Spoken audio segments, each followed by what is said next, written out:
Hey everybody, this is Howard Crampton Jr. with Discovering Purpose. And the other morning I woke up, I was getting ready for work. I was sitting down eating breakfast, and on Channel 11 News, Fox News, they were talking about this correlation. They found a really high correlation between job dissatisfaction and heart attacks or heart disease. And I thought, I was fascinated, here's something that's in alignment with my work. A great blog topic. And so, the reason I got started with Discovering Purpose program was because I discovered myself and talking to a lot of people, hundreds of people, that even if they had the opportunity to do what they love to do most, they had no idea what that would even be. And with that too, in digging deeper, so many people are not happy with their jobs. So many people complain about their jobs, about the people at work, about their bosses, about the drive to work. There's a lot of little elements that lead up to job dissatisfaction. Moreover, are they really doing what they love to do, or are they doing it because it's security? They have a fear of not finding another job.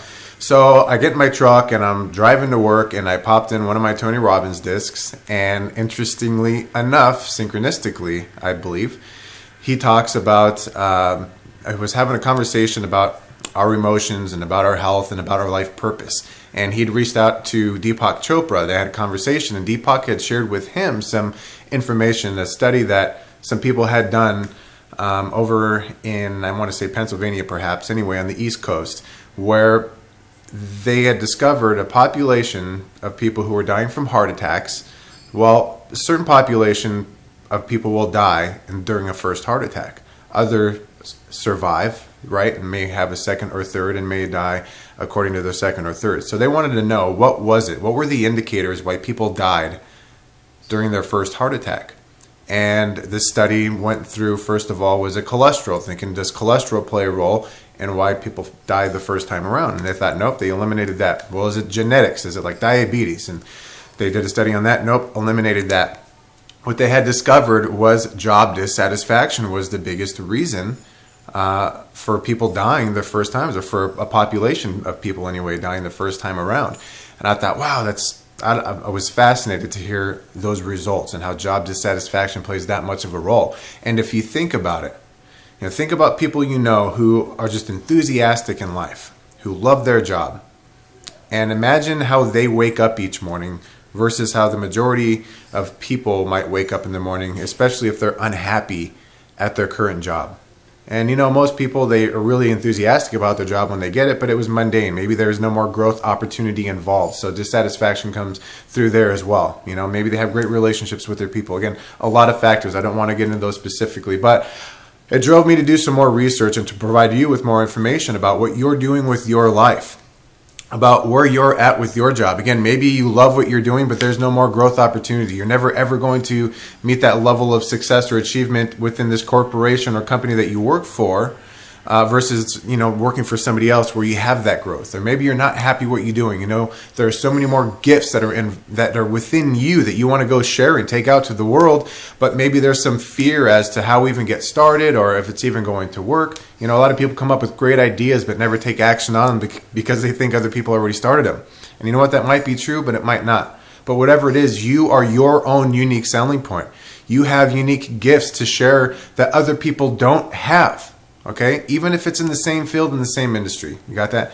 Well, I'm going to share some tips with you. I got my notes here, so I'm going to look down at my computer for a second. But one thing that the American Heart Association provides is that 63% of women and 48% of men who had died suddenly from coronary heart disease had no previous symptoms. And we know this because little things, this is repression, right? All these little tiny things that we repress that we don't talk about over time. And little by little, they build up. And that's stress, right? Stress, again, is nothing physical that lives in your body. It's a physiological reaction or response to fear, right? Or to a perceived threat.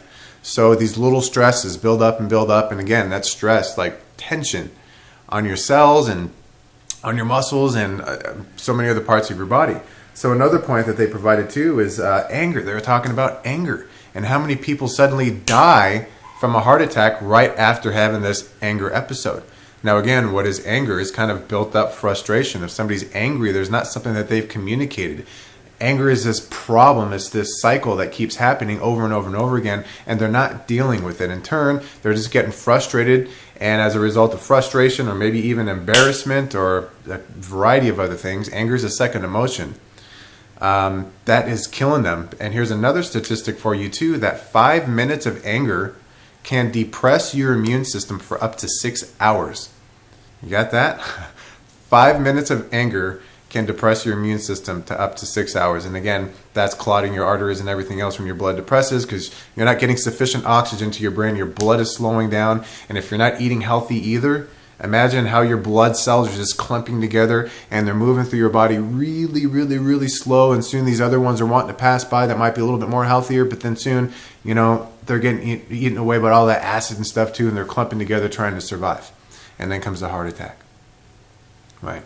And then there you are laying on your bed, your hospital bed, thinking, oh my God, what did I do? What have I been doing? I can't do this anymore.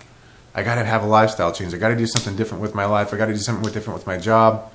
And then if you've ever had a heart attack, or you know somebody who's had a heart attack, what do they do next? They get up and they think about making these life changes, but you know, again, too much uncertainty, so they kind of go back into their old patterns just for right now. It's not going to be a long time. I'm just going to do this for the time being until I can get on my feet, and then I'm going to make a change. Right. Like that happens often, right? Well, here's some more statistics I found through this journal I found at the University of Phoenix. How high levels of job dissatisfaction do tend to be associated with low levels of death from coronary heart disease. Well, what they also found was among men more than 50 years of age, high demands predicted with HID significantly, which led to the significant associations between high strain or belonging to an active group. Belonging to a certain group that's causing a lot of stress, high strain, a lot of demands on them, is what's most significant among men that are 50 years of age and older. Here's some more statistics. Social status has a high significant association to outcome as expected in both genders. And women, significantly increased risk was found among workers compared to self-employed people, usually with employees who have 20 employees or more, and then subordinates of 50 or more. So I'm getting into a lot of detailed information here. Among men, an excess risk was found among unskilled workers and small enterprise employees, and most of these are white-collar people. Job dissatisfaction was significantly associated with IHD in women. Excuse me, I gotta move this down. But not in men, so I'm going to repeat that again. Job dissatisfaction was significantly associated with HID, or IHD, I'm sorry, in women, but not so much in men. And then in men, concern about low chances to find a new job if unemployed, given one's current qualifications, was significantly associated with IHD, which is a form of heart disease. I forget what the I stands for, but it's a form of heart disease, not necessarily a heart attack itself. But again, with these heart attacks, they build up little by little over time. We don't even know that it's happening a lot of times. We have the heart attack, and then once the heart attack happens, usually it's a first symptom that there's heart disease. You get that? We don't even know that we have a heart disease until we have a heart attack a lot of times. And then we'll discover, hey, there's a heart disease. And they also note in here too that people usually wait a minimum of 2 hours after a heart attack sometimes to go and get it checked out. And again, the more that you wait, the more stress, the more disease is building up little by little. It's something you have to go get taken a look at right away. Go to the hospital, call 911, go see your doctor, go to the emergency room, wherever you need to get going. And I want to tie this in with your life purpose. Again, do something about your life. I can't say that life is too short. I don't believe that life is short. I think we have all the time that we ever need to do the things that we want to on earth. But we have to make the most of our time while we are here. You can't be one of these statistics. We got to lower these statistics. And this is why I started Discovering Purpose. You got to do what you love, and you got to love what you do. Okay? So through this program and Discovering Purpose, we help you identify what actions you're taking, which needs that you value most. And whatever needs you value most, what actions you could take to fulfill those constructively. And then having other people who are really close in your life do the same thing to fulfill your needs. So get over to howardcramptonjr.com. You can opt in for your 7 preeminent steps for purposeful action. This is a guide to help you take specific steps toward achieving whatever outcome that you want to and be purposeful with them. And when I say purposeful, it's knowing exactly what you're doing step by step, knowing why you're doing what you're doing.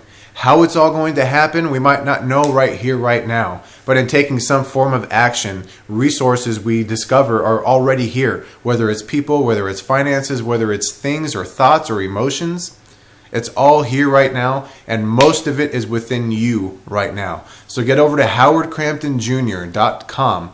Take a look around the website, look at my coaching program, and opt in for your 7 preeminent steps, and then call me for a consultation. But I want you to take a look at those steps first. So once you opt in, you're going to get that free report. Then call me for a 30-minute consultation. We'll discover what area of your life specifically that you're challenged with. One that's been a challenge that's been showing up in your life that you've been conscious of and maybe you haven't been able to figure out just what to do. We'll help you create an action plan to take massive action. And guess what? It's not going to be that fearful because it's going to be clear and concise. And you have me as a coach to help direct you in taking those steps. So again, go to howardcramptonjr.com. Or if you're just excited and you want to give me a call right away, you can call me 661-524-6093. Again, that's 661-524-6093, or send me an email at info@howardcramptonjr.com. Regardless, go to the website, take a look at the resources, look at the blogs page and see some previous blogs that I posted too, some videos. Maybe there's a lot to learn about there in regard to your life's purpose, okay? We'll help you discover your life purpose. We'll help you discover what it is that you love to do and just how to do it. And then we'll help you do what you actually love. How does that sound? For the rest of your life, you can actually live that kind of a lifestyle. You can wake up every morning with energy and vitality and enthusiasm. You can thrive throughout the day by getting yourself in a certain state by creating new rituals in the morning. That's what I'm talking about. Having a forward-looking attitude to take action and to go into the day with a clear mentality, with a clear mind is exactly what needs to get done, and having a time frame to do each of those things. There's no uncertainty. You can eliminate that. You can have certainty by faith that no matter what happens, you have control over how you feel. You have control over the decisions that you make, over the people that you want in your life, and the environments that you're going to put yourself into. So go to howardcramptonjr.com, give me a call, 661-524-6093, or send me an email at info@howardcramptonjr.com. I look forward to speaking with you. If you have any questions about these resources, where I got this information from, send me an email too. I'll be glad to share them with you. Okay, I look forward to seeing you on the website. I look forward to working with you. Give me a call right now. Don't waste any more time. Okay, let's take advantage of our life while we have it right here, right now. Let's make the most of what we can while we're here. Cheers.